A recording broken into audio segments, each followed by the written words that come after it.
Okay, welcome everyone. Hope you're doing okay on this Friday afternoon, getting ready for Shabbos and for Tisha B'Av. The last aliyahs, really the sixth and seventh aliyahs in our Parsha of Devarim, are a lot about the travels of the Jewish people and the borders of Israel. And the Rashis are a little bit dry, a little bit short, and a little bit technical.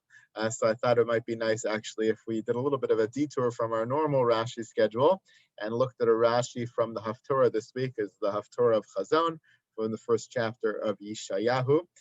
Two Rashis that I want to take a look at with you in preparation for Shabbos Chazon and for Tisha B'Av. The whole Sefer of Yeshayahu, the whole prophecy of Yeshayahu begins, Chazon Yeshayahu ben Amotz asher chazal Yehuda v'Yerushalayim. It gives us his name, Yeshayahu ben Amotz.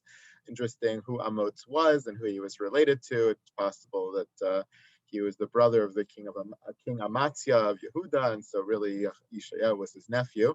But the latter words are the ones that I wanted to focus on. Asher chazal Yehuda v'Yerushalayim. His chazon, his vision, his apparition, his nevuah, his prophecy was one that he was chazal, that he saw about Yehuda v'Yerushalayim. So Rashi comments on that right away. Asher chazal Yehuda v'Yerushalayim. V'alo kama umos nisnabe. Masa Mitzrayim, Masa Bavel, Masa Moav. Yeshayahu had prophecies about many other nations and the relationship between the Jewish people and many other nations. So how does the whole book begin? By stating that this is the vision of Yeshayahu about Yehuda v'Yerushalayim. So actually Rashi concludes, Halamadata she'ein zet chilas hasefer. You have to conclude that this is actually not the beginning of the Sefer. It's not the beginning of his prophecy. It's not the beginning of his story.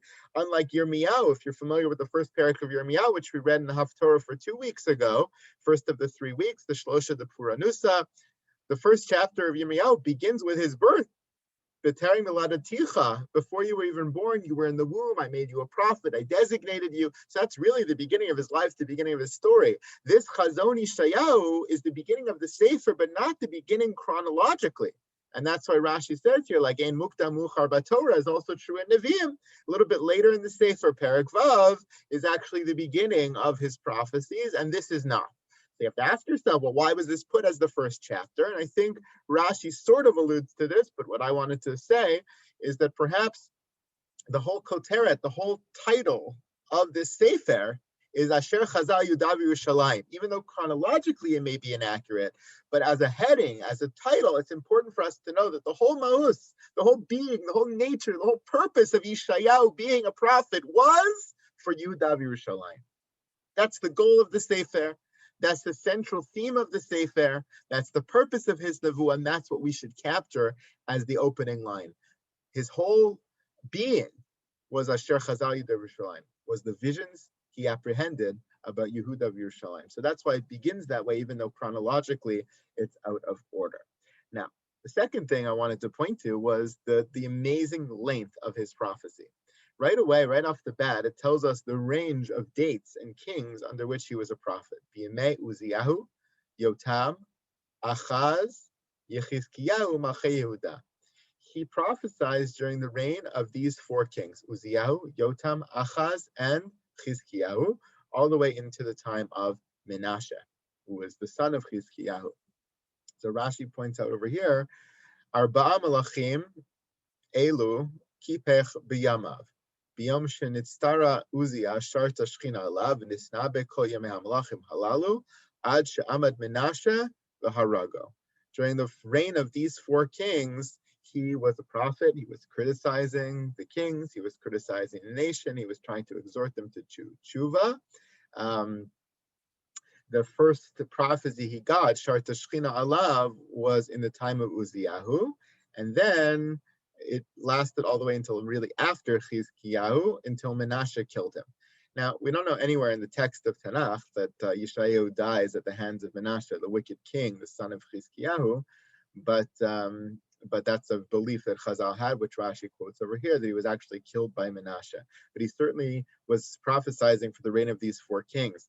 If you look in Sefer Malachim and you play with the dates a little bit, you realize that Yeshayahu was a prophet, or was prophesying for about 64 years, I believe, if I remember correctly. It's an immense, immense amount of time.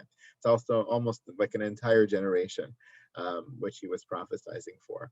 And what's important about that is not just the longevity and importance of his prophecy. He's such a central prophet, not just in terms of the messages he delivered, but just the sheer amount of time that he was the central prophet for the Jewish people and our conduits, HaKadosh Baruch Hu. But in addition to that, one has to realize that of those 4 kings in those 64 years, most of them were pretty bad, pretty bad. He had a little reprieve here and there for different kings who might have had pockets of goodness to them. And certainly in the reign of Chizkiyahu, where he revolutionizes the whole country and is close to bringing about Mashiach, and really amazing times of hopefulness for the Jewish people. We're really on the cusp of something great, which unfortunately was not brought to fruition. But most of his prophecy career was under bad kings, and that takes a toll on a person. The fact that he was able to continue for so long, and really by the end of his reign as a prophet, become quite successful in helping along the process of Chizkiyahu and the mass tshuva movement that he brought about, really testifies to the success he had as a prophet and to the nature of his strong personality to be able to continue throughout it all, to be able to maintain his mission, never be brought down by the kings who didn't listen, by his lack of success. One never knows what their success is going to be. One never knows when it's going to sprout. You continue to try and try, as Yeshayahu did, with the hope that one day it will come to fruition, which it did, and then it was taken away. That's the nature of life, the ups and downs of life and our successes.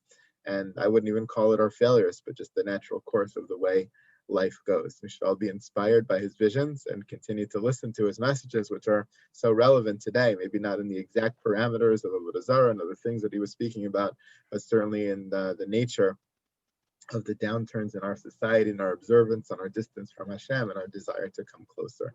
May we all be successful in that endeavor. I wish you all a Shabbat Shalom and an easy fast ahead. Take care, everybody. Thank you. Thank you, Rabbi.